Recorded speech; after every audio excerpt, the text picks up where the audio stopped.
Pessoal, a gente vai começar a nossa aula de hoje, tá?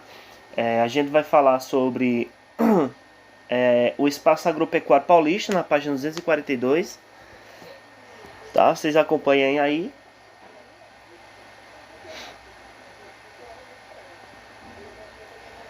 A gente vai dar continuidade, já fiz uma leitura ontem, né? Infelizmente não deu tempo. Infelizmente não tinha dado tempo de da gente terminar, né? Mas a gente vai dar uma finalizada hoje nessa questão aqui, né? Bem rápido.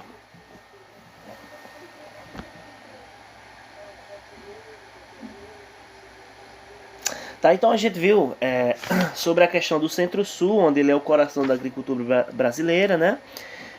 Que ele se firma em uma característica muito importante, que é a agropecuária, né? Tanto na questão do cultivo de plantas, né?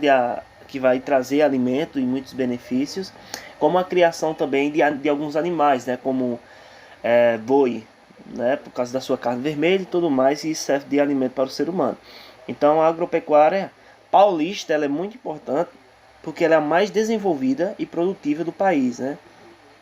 Por causa dos fortes investimentos pesados em mão de obra, né? Então ela se destaca nessa questão, né? Por ser uma grande área que traz muitos benefícios para a agricultura brasileira, né? E isso é muito interessante. Ela se destaca também porque ela é uma agricultura policultor, ou seja, a gente vê vários cultivos, né, de diferentes alimentos, tá, nessa região. E isso é bastante importante para o país, porque a gente viu também que a agricultura no Brasil é extremamente importante porque ela roda a economia do país, tá certo? Vocês podem ir comentando no chat se tiver alguma dúvida ou qualquer coisa, vocês podem abrir o chat se... Caçamba de novo? Não, eu dei pausa aqui, eu tô continuando aqui, gravando de novo, tá? Então vamos lá, pessoal, vamos dar continuidade ao que a gente já vinha vindo. Dimas, alguém tem um contato com Dimas para ele sair dessa outra sala, da antiga sala, e entrar nessa nova? Porque ele ainda tá na sala. Quem conseguir entrar em contato com ele?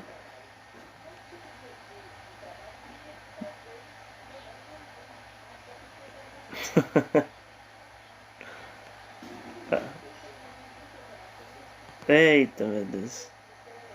Free Fire da vida. Vamos lá, então tá bom. Então, pessoal, continuando, a gente vê que a agricultura, né, a gente vê que a agricultura dessa região paulista, ela é policultor, ou seja, a gente presencia vários cultivos de diferentes alimentos, né? Então essa característica é muito importante nessa região, pelo fato dela produzir diversos alimentos e assim a gente ter uma venda mais avançada na questão dos produtos, né? Então se a gente, por exemplo, tem a soja, o milho, o feijão, então essas variedades de alimento vai vender para diferentes regiões e isso faz com que a economia do país ela possa evoluir, né? Tá com diferentes tipos de produção, ok?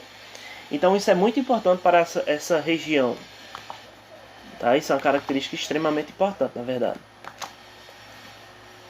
Então a prática comercial convive lado a lado com o complexo zoneamento da agroindústria, tá? Então eles andam lado a lado, tá? O comércio, porque é importante andar lado a lado pelo fato de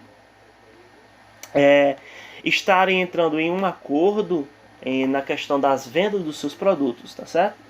E justamente porque a gente vê um complexo, né, zoneamento agroindustrial. Então a indústria ela se faz presente. Então para a gente ter novas tecnologias, a gente tem que ter dinheiro, né, um capital para comprar desses produtos, beleza?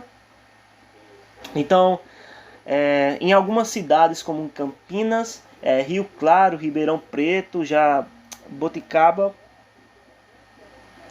Jaboticabal, e Piracicaba. A gente vê nessas regiões de São Paulo, elas espalham-se campos cultivados como cana-de-açúcar. Então, nessas regiões que eu citei, em algumas cidades paulistas, Ribeirão Preto, Campinas, a gente vê a presença da cana-de-açúcar, né, que é um meio de produção nessa região paulista e que ela é muito forte dentro dessas regiões. Em outras cidades, como São José do Rio Preto, Ribeirão Preto, Taquaratinga, então a gente vê as laranjas, né, que reinam nessa paisagem agropecuária. Então nessas regiões a gente vê a produção de laranja. Nessas outras regiões que a gente viu na cidade, por exemplo, de Campinas, a gente vê a produção da cana-de-açúcar. Então são diferentes tipos de produção. Vocês estão pegando a ideia dessa questão da policultura, né? Então a gente em uma região, em umas cidades a gente tem a produção da cana-de-açúcar, mas em outras a gente tem a produção da laranja. Então são diferentes tipos de plantações, né, em diferentes cidades. Nessas regiões também predomina o trabalho temporário efetivado por boias frias, onde a sazonalidade da colheita estabelece fluxos de componentes sem terra, vindo principalmente das regiões da região do Paraná. Tá? Então essas regiões elas trazem essa questão dos fluxos de camponeses sem terras, né? Então isso faz com que venham trabalhadores para trabalhar nessas lavouras, né, nessas grandes lavouras, e isso vai trazer a mão de obra, né, o trabalho, e fornece a essas pessoas que estão sem terras, né? Então isso ajuda na questão da produção. Eles ajudam na questão da produção, né? Contudo, em contraste com essas riquezas agrícolas, encontra-se o Vale do Ribeira, né, ao sul de São Paulo, onde não conseguiu se modernizar, né? Como assim, professor? Pelo fato, gente, deles não se adaptar a essa questão da industrialização, dessa nova modernização referente à agricultura, né? Essas máquinas. Então eles não conseguiram se modernizar, eles não conseguiram se adaptar a esse tipo de produção, né? Que é essa questão das máquinas e tudo mais, eles não conseguiram, e seguem uma produção baseada em práticas tradicionais, ou seja, aquelas velhas práticas onde não havia tecnologia, onde não havia esse meio tecnológico que ajudasse a trazer uma acelerada produção. Então eles não usaram desses meios produtivos acelerados, né? As suas práticas eram tradicionais, como por exemplo, eu vou colocar aqui para vocês observarem no slide. Acho que vai aparecer aí para vocês.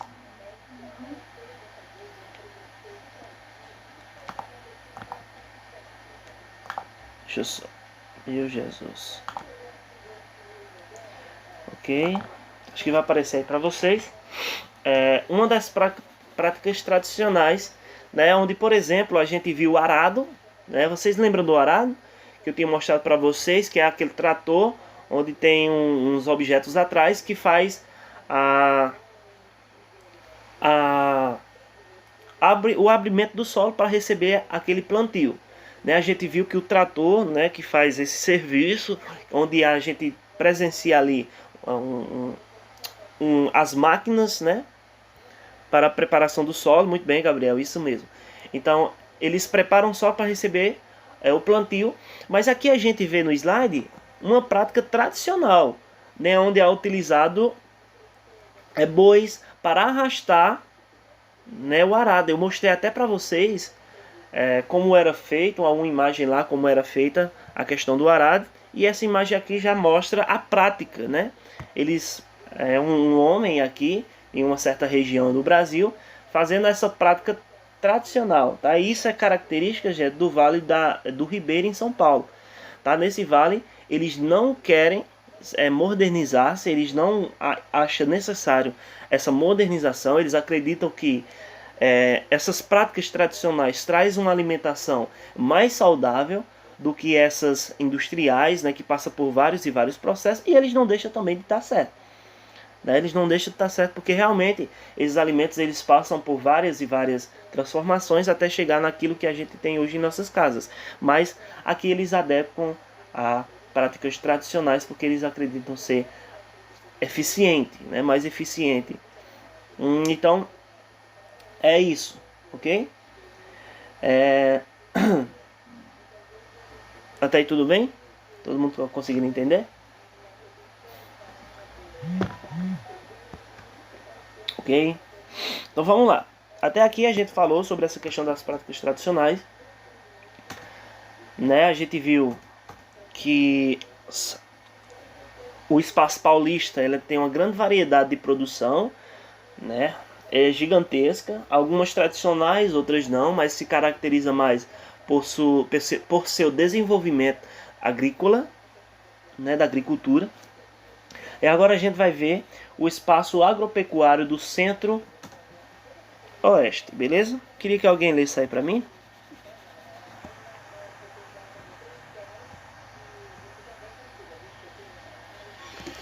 Alguém pode ler aí para mim, por favor?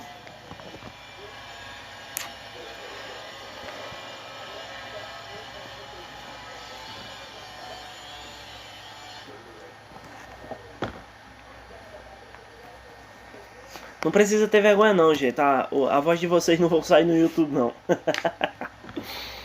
Eu tô de fone de ouvido, pode ficar tranquilo.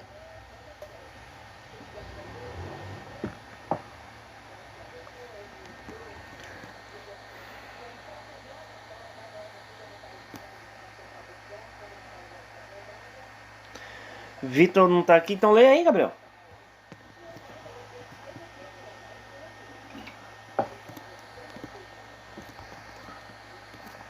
Ok. Era pra ler, mas Gabriel vai ler dessa vez, né, Gabriel?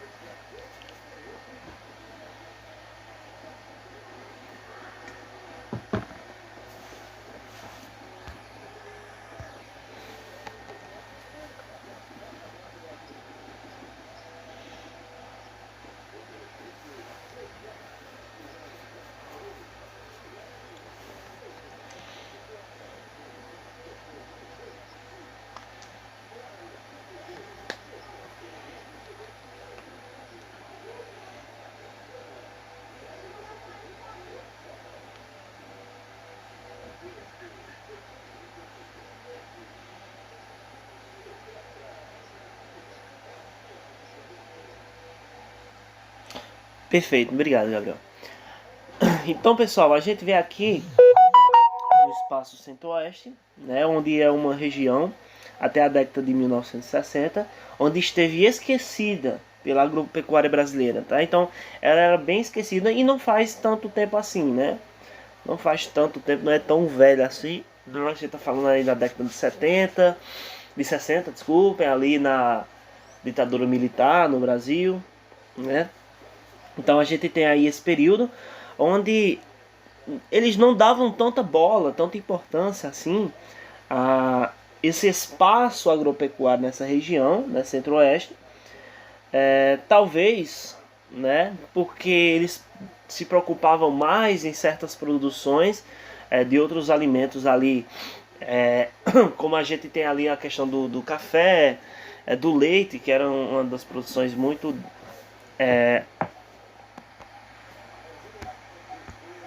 Pessoal, vocês estão aí?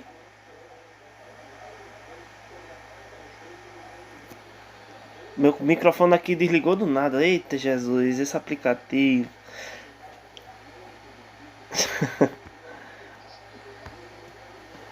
Então vamos lá, deixa eu falar aqui. Então observa-se aqui, gente, que nessa região, né, no Centro-Oeste, a gente vê aqui que na década de 1960 ela esteve esquecida pela agropecuária brasileira, né? Então a gente tem aqui onde a pecuária brasileira não deu tanta bola para esse espaço agropecuário do Centro-Oeste.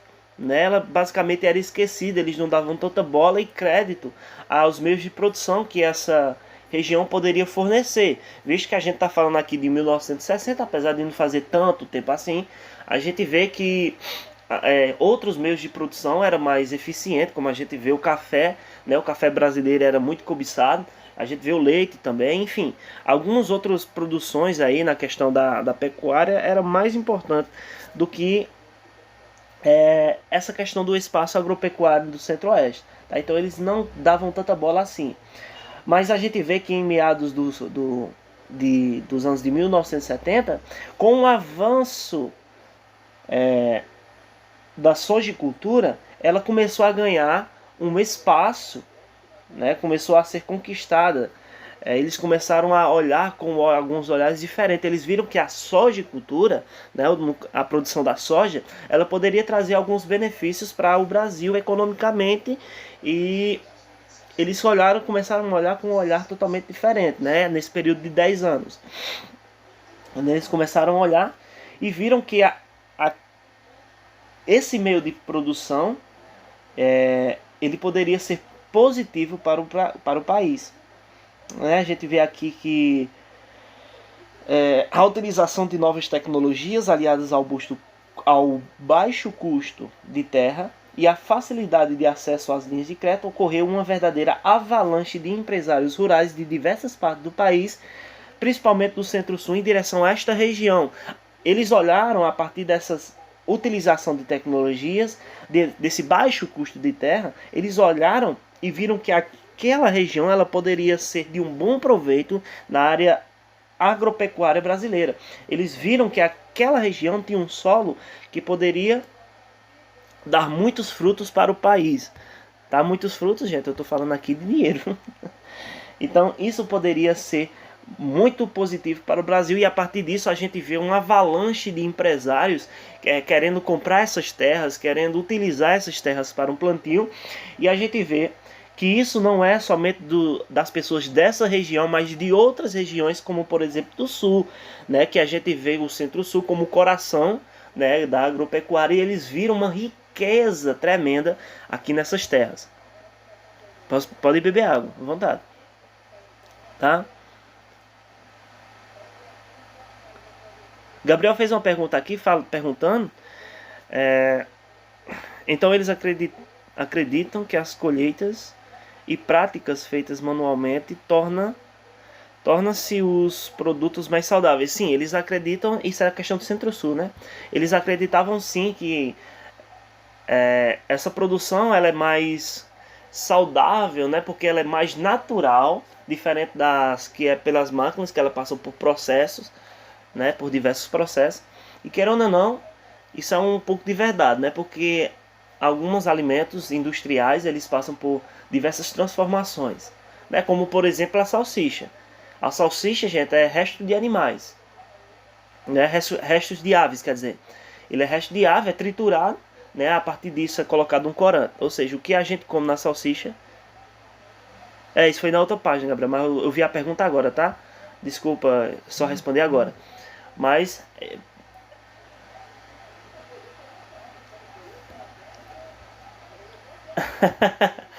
gente, a salsicha é feita com resto de aves. Se você olhar lá na embalagem, é feito com resto. O que é isso, Cleiton? Resto de ave.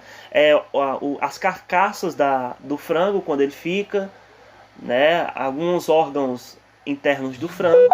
Enfim, eles são triturados, né? E depois é passado um corante, onde esse corante ele é cancerígeno. É o mesmo corante, como por exemplo a gente vê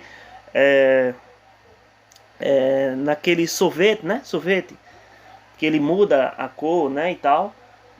É a mesma coisa, tá? Então ele não é saudável, né? Para o ser humano. Eu acredito que muitas pessoas deveriam parar de comer esse alimento por causa disso, tá? Porque ele não é saudável. Então é a mesma questão aqui, né? Um contraste aqui distinto, mas é semelhante, né? Por causa da transformações que o alimento passa até chegar à nossa casa. Tá? Alimentos inatados é menos saudável do que esses alimentos que a gente tira diretamente da roça, por exemplo. onde acontece isso muito frequente nessa região nordeste que a gente tem, né? O plantio de milho, de feijão e tudo mais. Mas nessa região aqui do centro-oeste, ela se caracteriza justamente pelo seu avanço, começando aqui a avançar em 1970 e ganhando grande espaço, tá certo? Nessa região. Página 244, por favor. Alguém faz uma leitura aí dessa página para mim?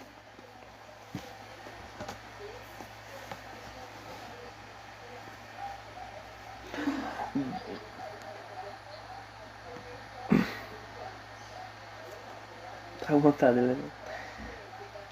Isso.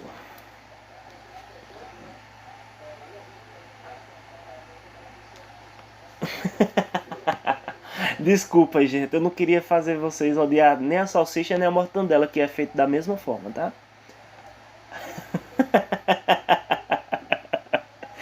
Vai.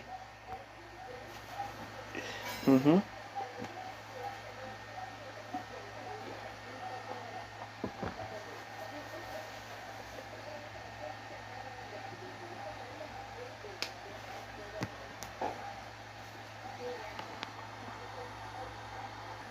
Então vocês imaginem se o Brasil não tivesse descobrido as riquezas dessa região e se não tivesse colocado aqui a soja como um meio de produção principal dessa região. Infelizmente o Brasil não estava na situação que estava hoje, apesar da situação do Brasil não ser tão boa, mas a gente estaria numa pior. Tá? Então, graças a esse avanço da sojicultura, onde criou uma nova fronteira na agricultura, a gente teve, a partir desse avanço, né, um grande investimento industrial para a prática da sojicultura, para o investimento da sojicultura como um meio de produtividade muito importante. E a gente tem ela como Eldorado da agricultura, como um meio de produção extremamente importante, dona de 8% do PIB nacional. Ok? Na tabela aqui, vocês têm aí no livro, mas se quiser acompanhar por aqui, podem acompanhar. A gente vê os cereais, os legumes e os aleaginosas, tá? A gente vê aqui as grandes regiões e unidades da federação, onde temos aqui a participação na produção em 2017. Tá? Então, olhem aqui a diferença do centro-oeste e do centro-sul. Né? O centro-oeste, nessa questão de cereais, leguminosas e oleaginosas, a gente tem um destaque nessa região com cerca de 43,7% da produção. Se vocês observarem aqui na questão das cidades, a gente tem o Mato Grosso, né, como 25,7% da participação. Então, essa região centro-oeste se destaca de uma forma enorme na questão da produção. Beleza? A gente tem depois o centro-sul, o sudeste, o nordeste com 7,5% e o norte apenas com 3,6%. Beleza? Até aí estão conseguindo captar a minha mensagem? Espero que sim, tá? Então vamos dar continuidade. Então a partir disso a gente tem o centro-oeste como um extremo meio importante, de extrema importância para a agropecuária brasileira, beleza? Então na página 245 a gente tem a tradição do espaço agropecuário da região sul. Algumas tradições bem importantes que a gente tem que falar nessa manhã, tá certo? Alguém poderia ler para mim aí, essa página aí? Vai ver aqui algumas tradições, né, do espaço agropecuário da região sul, né? Voltando à questão da região sul, é muito importante a gente ver mais questões sobre ela, justamente por ela se destacar na sua produtividade, né? Então a gente vê aqui que o passado e o presente dessa região, ela anda lado a lado, né? Pois ao longo do século XX, várias empresas agrícolas modernas, bem como empresas de transformação e beneficiamento, passaram a se instalar no seu território. Então isso não é uma questão presente, já é visto no passado, tá? Onde já foi criado investimentos em relação a essa agropecuária nessa região, pelo fato deles verem que aquela região ela é muito fértil, né? E ela poderia ter uma produtividade muito bacana para o país, né? E trazer bastante benefícios, né? Criando um novo quadro de especialização da atividade agropecuária regional, certo? Onde a gente vai ver alguns quadros estes que trazem benefícios para a agricultura, tá? As suas plantações, o que é importante a gente observar aqui. Então, primeiro a gente vê o norte do Paraná, na área de extensão da cafeicultura paulista na primeira metade do século XX, mas atualmente assiste ao avanço do milho e da soja. Então, no passado, essa região aqui do norte do Paraná, ela era muito conhecida por sua produção do café, né? Pelos cafezais extremamente longos, né? Se vocês lembrarem lá no passado, e como já foi comentado aqui nessa aula diversas vezes, né, o café era um meio de produção muito importante daquela época, tanto é que era exportado para os outros países, porque o café do Brasil ele é muito conhecido e muito consumido ele foi muito consumido e muito produzido e exportado para outros países porque ele era muito gostoso. Ele é muito gostoso até hoje, né? E se destaca até hoje. Só que o milho e a soja nessa região, elas começaram a ter um destaque, atropelando a produção do café e se destacando nessa região, né, por áreas de antigas matas tropicais derrubadas para o plantio do café. Então, a gente agora tem um avanço na produção do milho e da soja e um diminuimento na produção do café, certo? Então, essas características presentes aqui, e atualmente essa região é um grande foco na expulsão, né, de população, justamente por eles concentrarem mais na questão da agricultura. Tá? Eles concentram muito seus esforços na produção de milho, de soja, de café e tudo mais, tá certo? Então a região da Serra Gaúcha, estou falando um pouquinho rápido aqui, que a aula já está quase terminando. Tá? Então eu estou acelerando aqui um pouquinho.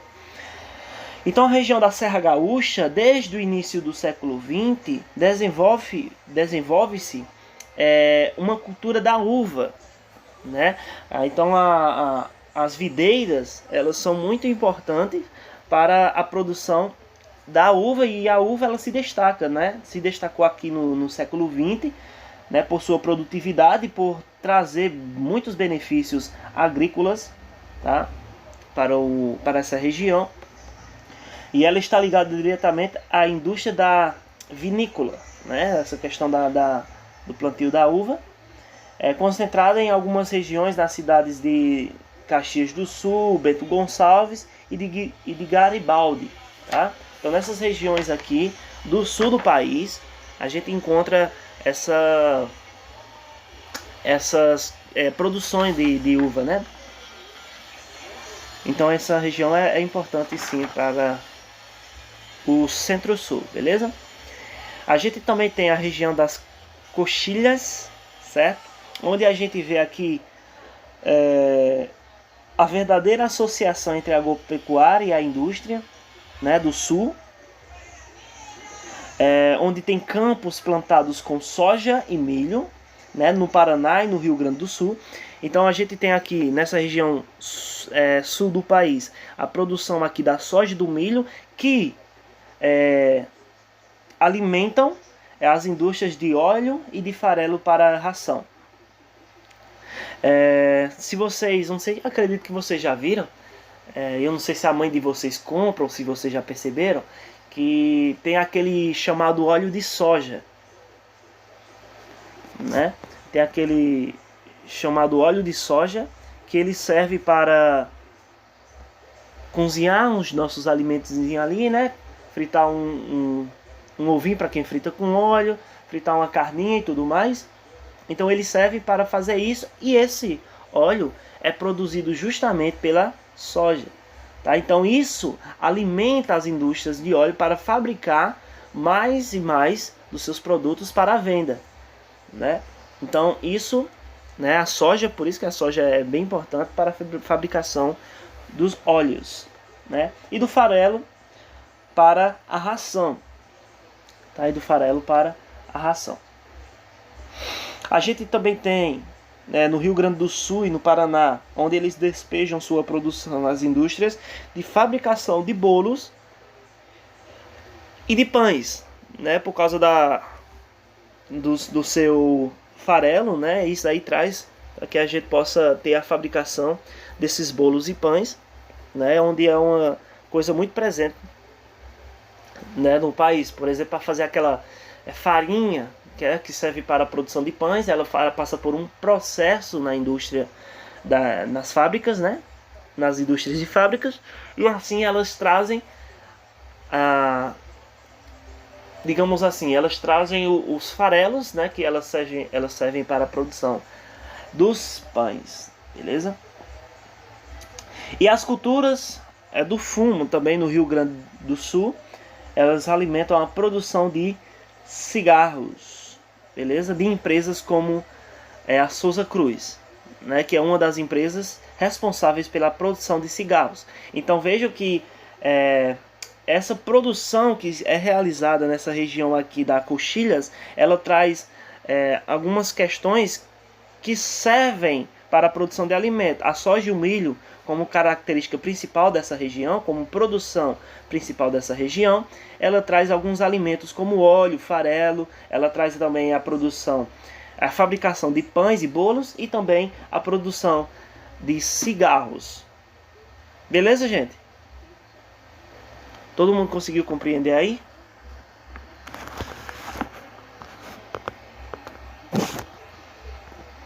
Ok.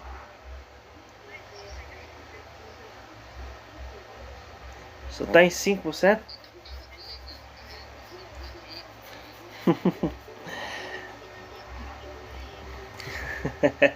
Só vou terminar essa questão aqui de Minas Gerais, na página 246. Tá? Eu não vou pedir para ninguém ler não, aqui eu vou comentando, vocês vão prestando atenção, tá? É Minas Gerais, o tradicionalismo cultural. Beleza? Só prestem atenção aí.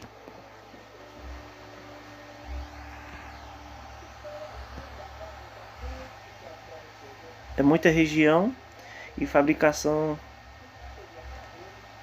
Gente, é realmente, né, muita região, é muita fabricação, é muita coisa para vocês. Mas se vocês pegarem nessa questão da região, por exemplo, Centro-Oeste, né, qual é a principal economia do Centro-Oeste? É justamente a soja, né, como principal fonte de produção. Se vocês forem pegar lá na questão dos paulistas, a gente viu a laranja, a cana-de-açúcar, né, entre outras. Mas o importante não é nem tanto a fabricação, é vocês entenderem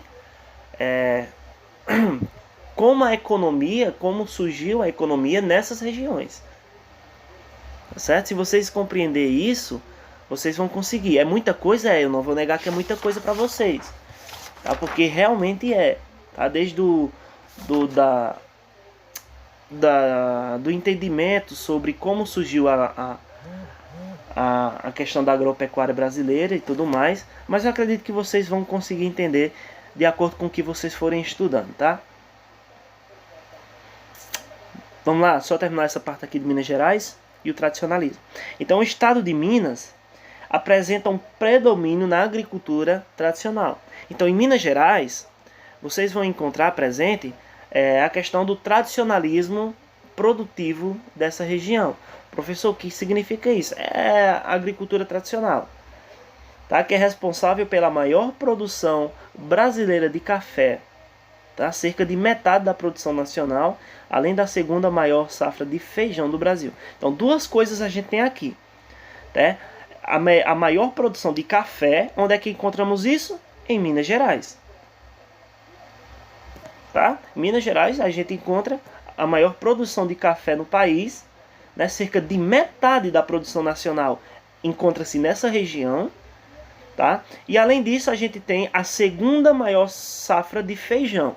Tá? Então, em primeiro lugar, a gente tem a fabricação do café e, em segundo lugar, a maior safra de feijão. No Brasil, tá? No Brasil. Perdendo apenas para o Paraná, gente. Sua agropecuária abrange atualmente 70% do seu território. Então, 70% do território mineiro é destinado à agropecuária. Tá? Porém, a maior concentração de sua produção está localizada na região do Triângulo Mineiro. Tá? Então, mas mesmo assim, a gente tem 70% do território dessa região concentrada apenas para a agropecuária, né? Tanto na criação produtiva de alimentos, como a gente viu na produção de café e do feijão, como também na criação de animais. Minas Gerais se destaca pela produção de bovinos, né? Ela se destaca sim por essa região, tanto é que ela foi conhecida há vários e vários anos e ainda ela é reconhecida. Mas a gente tem o café e o feijão se destacando nessa região.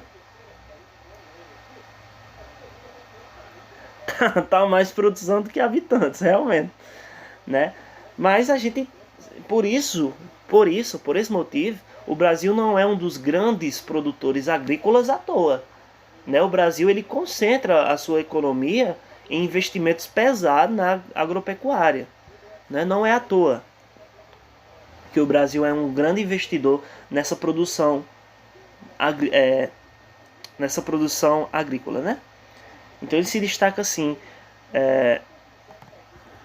ele se destaca nessa questão.